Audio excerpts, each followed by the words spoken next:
Hey everyone, welcome back to another video. Today's video, as you can see, is a little bit different than what we normally do. Today what we're going to talk about is more nutrition and how this impacts your potential to get the best results out of all the workouts that you've been hopefully doing with us. So this is some of the stuff that I get asked about quite a lot. How do I lose weight? How do I gain muscle? Those kind of things are common questions, but right around this time of year, after the winter, and as we get into the summer season, people kind of tend to want to lose weight. This is a time when you start to wear lighter clothes, you start to see yourself, maybe in Italy they have the famous prova costume, where they put their bathing suits on for the first time, and they see the result of having eaten poorly over the winter months. So what I'd like to do in this video is offer some tips that can be helpful so that you can begin your process of maybe losing a couple extra pounds and just feeling overall lighter and better about yourself.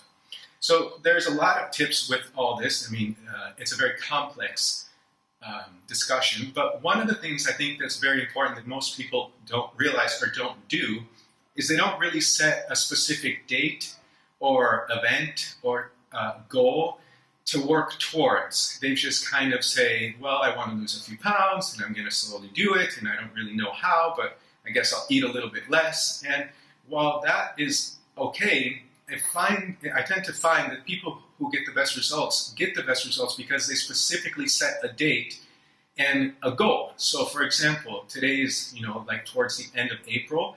Let's say you set a goal for the 1st of June. And this can be a pretty easy goal to attain because weight loss does take time. You put that in your calendar and you work towards it, and that becomes something that you hold yourself accountable for. And this is one of the tips that I think people overlook, is that kind of accountability, because it really will pay off in those moments where you might decide to eat something that you probably shouldn't, or maybe indulge a little bit more.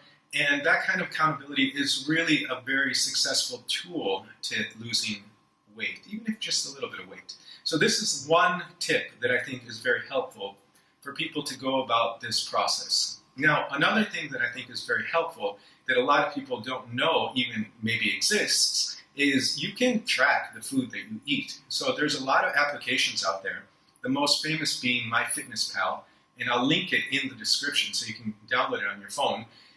You can put in the foods you eat, and when you see what kind of macros, and macros are basically the proteins, the fats, and the carbohydrates that are in foods, and you see the caloric density of foods, you'll understand better what you eat. It's hard sometimes to do this if you look only at packages, because when packages say this and that has that many calories, often it's per serving. And since it's per serving and in smaller or kind of half hidden, it might reveal to you that the servings are quite a lot, and thus small servings with a lot of calories. You think that you're getting a small amount of calories when you're really just getting a small amount of calories per serving. So by inputting your foods, you can get better results because you see really what you're eating.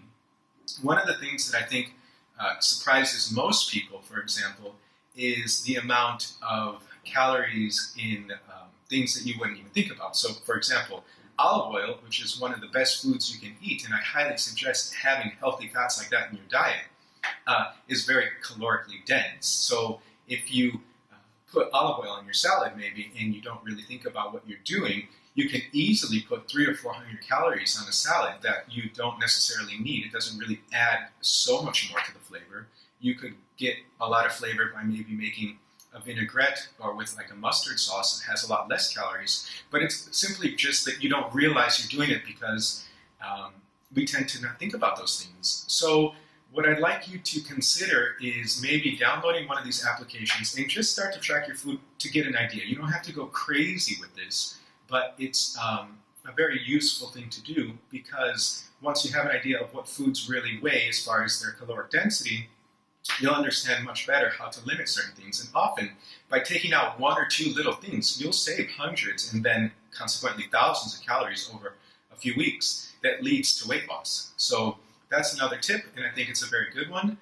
A tip that kind of works with this too is the hidden sugars. And you've probably heard about this quite a lot, but the thing that I think is hard to understand with this is that anytime you eat, whether you have something sweet or not, your pancreas produces insulin. And insulin basically is trying to regulate blood sugar levels. So when you eat even something very healthy, your body's producing it. And unfortunately, since there are a lot of hidden sugars in what is considered healthy food, for example, even tomato sauce that you might make a pasta with might have 20 grams of sugar. 20 grams, to give you an idea, is about 4 teaspoons of sugar in just a small can of tomato sauce.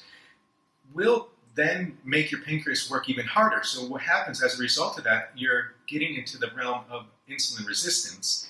And this can be problematic because when your body doesn't know how to produce insulin anymore because you're constantly asking it to do it, your body will store fat. Insulin is a hormone. Fats are hormonally controlled. They're liposoluble, so they're also controlled by fats. And you get this vicious cycle basically where you don't realize you're eating a lot of sugar. Your body's producing a lot of insulin, then it can't really keep up with the demand, and so you start to store fat. And this is a big problem. So what I would suggest is be conscious of how much unnecessary sugar you have. And this is often also in unnecessary or empty calories. For example, if you have soda, which I think most people probably by now realize is not the healthiest thing to do, those are kind of calories you just don't really need. But what people do is they have diet soda thinking that that's a zero-calorie food. But the problem with diet soda is that your pancreas, again, doesn't know the difference between an artificial sweetener and like a real sugar. So it still produces the same amount of insulin, and then you get into that same problem again. So this next tip basically is be aware of sugars because they do tend to be the thing that make you gain weight. Tip number 4 is alongside of this. Another thing that people are not aware of is that sugars are also in the form of starches. So breads and pastas can also be ways that you're getting a little bit too much of that. In the last few years, ketogenic diets have become quite popular. They can be a little bit extreme for most people.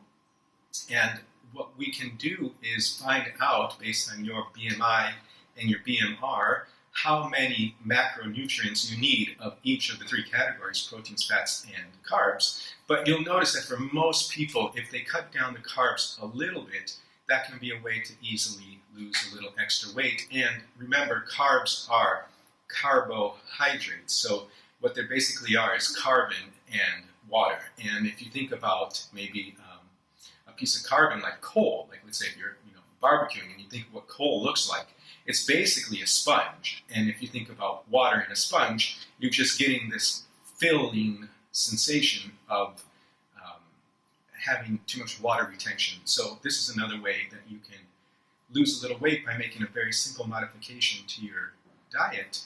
And the final tip is basically to understand that the work that it takes to put into losing weight is quite a lot and does take time. So what happens is people frequently get frustrated because it is a long process. But that's, again, going back to the first point. If you put yourself in the position to be accountable and you set a date for yourself, you can understand that by those 5, 6, 7, 8 weeks, you will make the goals that you want to attain realistic. So the 5th tip is be patient with this whole process and know that it is hard for everyone. You're not in any way going through something that most people aren't. It's a very difficult thing.